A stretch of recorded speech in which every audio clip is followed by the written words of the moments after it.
নেব সুন্দর করে, তারপরে ভেজে তরকারির ভিতরে দেব। দেখতে থাকুন।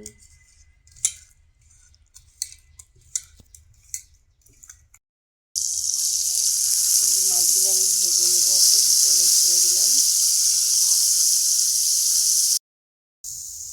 করলা ভাজি তুলে দিয়েছি, অল্প তেলে আজকে ভাজবো আমি, শুধু আমি খাবো, আমি তেল খাই কম, হালকা একটু কম, মানে যা যা না হলেই চলে না, একটু একটু তেল দিচ্ছি। তো আজান দিচ্ছে, ইশরাত আসবে, খাবার স্কুল গিয়েছে। ওরা ছোটো বাচ্চারা খায় না করলা ভাজি, শুধু আমি খাবো। আর এই পাশে দিয়েছি এই যে তরকারি, এর ভিতর মাছ ভেজে রেখেছি, মাছ ভাজে দেবো। এই যে ভাজা মাছগুলো দেওয়া হচ্ছে, কারণ ঝোল টানে গেলে এই মাছের মধ্যে ঢুকবে না মশলা টশলা, তো ওই জন্য ঝোল থাকাতে দিলাম, মশলা ঢুকবে, মাছটা খেতে ভালো লাগবে।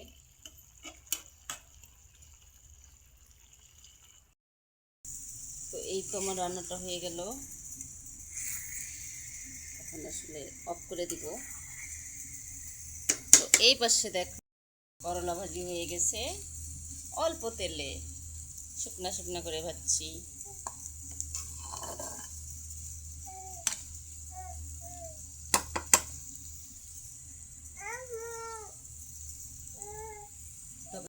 আমি কিন্তু কোনো গুঁড়ামরিচ ইউজ করি নেই, কারণ গুঁড়ামরিচ আমি বেশি একটা খাই না, কালার হওয়ার দরকার নেই আমার তরকারিতে। গুঁড়ামরিচ দিলে আসলে বাচ্চাদের পেট জ্বলে, গ্যাস হয়, আমি বেশি কাঁচামরিচই খাই। গুঁড়ামরিচ দিলে হয় কি, সুন্দর একটা কালার আসে, লাল টসটসে তরকারি হয়ে যায়। তো আমার ওটার দরকার নেই, আমার কাঁচামরিচ দিয়ে ভিটামিন সির দরকার। শুকনো মরিচের গুঁড়োর কোনো ভিটামিন নেই, শুধু গ্যাস আর গ্যাস হবে। অনেক মজা হয়েছে সব কিছু।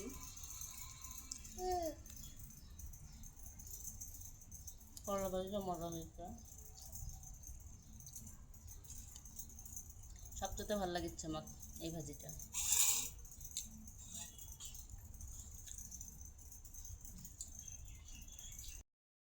তো এই যে ভাত খেতে বসছি, এই যে গম ভাজিলের পাতার বড়া, সেই মজা। ওয়াও, এই যে করলা ভাজি, পানি কুমড়া ভাজি,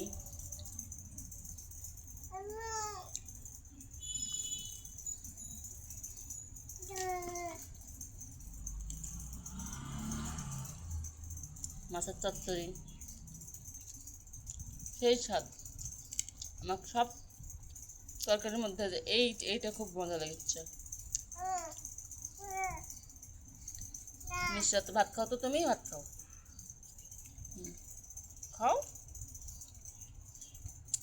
আচ্ছা ঠিক আছে, আমি মাছ বাছা দিচ্ছি, কাটা বেছে বেছে দেই, তুমি খাও। হ্যাঁ, তো এই যে মাছ নিয়েছি এখন, আর এই যে মরিচ,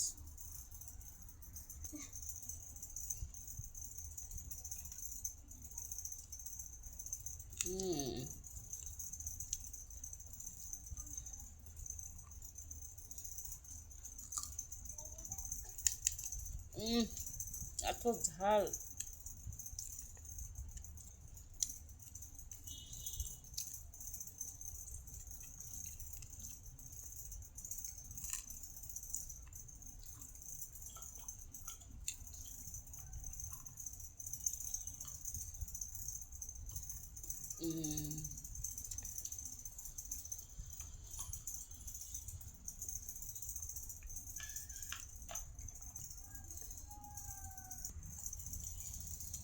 দর্শক বন্ধু, খুবই ঝাল মরিচটা।